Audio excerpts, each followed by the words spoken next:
Hi, this is Maddie Anthus. I'm the Associate Director in the Center for Student Success, and this video is part of the Virtual Advisor Training Series. This video is on unique student cohorts. On the screen are the cohorts that I'm going to go over. EOF students, athletes, undesignated transitional students, provisional students, undeclared, and transfer students. The first cohort of students are the Educational Opportunity Fund students, or EOF. Dr. Taika Harris is the current director of EOF, and students in this program are assigned an assistant director in addition to an academic advisor. This assistant director appears in PAWS as an additional advisor. EOF does provide financial assistance, and it also provides increased advising and academic coaching to help with retention efforts. Currently, there are approximately 350 students in EOF, and if you'd like to learn more, the website for EOF is on the screen. The next group of students are athletes. Athletes are given an additional advisor in PAWS as well, and currently that person is Amanda DiMartino, though this might change in the future. Athletic schedules appear in PAWS as well. You'll see this listed just like a course. If you click it, you can see whether or not it's a practice or competition schedule. Undesignated transitional students are students who were dismissed from their academic major but remain in good academic standing. They work with my office, the Center for Student Success, in order to transition to a new program. Their advisor is Chinessa Thorpe, and she helps them until they get into their new major, at which time they receive an advisor from their new major.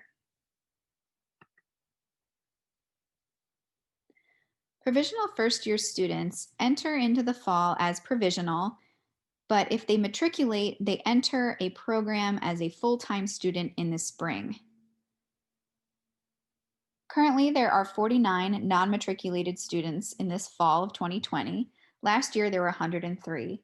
And their advisor is Gina Morano in my office, the Center for Student Success. They are provisionally accepted into their programs, like I said, and they matriculate in the spring so long as they meet the standards of a 2.3 GPA, no course withdrawals, incompletes, or Fs. Throughout the fall, they meet with chairs and coordinators of their intended departments for advising. And then when they enter that program, when they matriculate, they receive an advisor in that new program. There are several types of undeclared students at TCNJ. There are undeclared general students advised by me, Maddie Anthus, in the Center for Student Success. These are students who come in without any association with the school, and we advise them to find an appropriate and available major.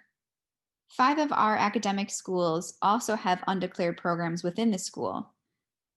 If a student enters as undeclared business, for instance, they are advised by an advisor from the business school. Regardless of if they enter as undeclared general or undeclared within a school, they enter into new programs as internal transfer students. Different schools have different entry requirements for their undeclared students, but generally the students need to transfer into a new major. Students cannot graduate from an undeclared program. Transfer students are those who come from another institution. If they are coming from a different major, we call them internal transfer students, but if they come from a different institution, those are external transfer students. It's important for you as an advisor to have an understanding of their credit from their previous institution. For instance, TCNJ has the unit system in which 4 credits equals 1 unit.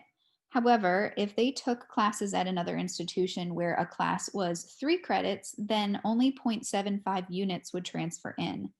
You would see this on their academic requirements page or on their transfer credit report.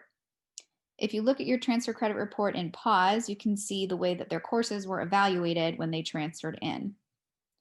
If they received an associate's degree from a New Jersey community college, they don't need liberal learning classes, though they will need IDS 102. If you need help understanding why courses transferred the way they did, the Students Evaluator is listed in PAWS, and you can find this by clicking on Advising Tools. If you have any questions about any of these student cohorts, my email is on the screen.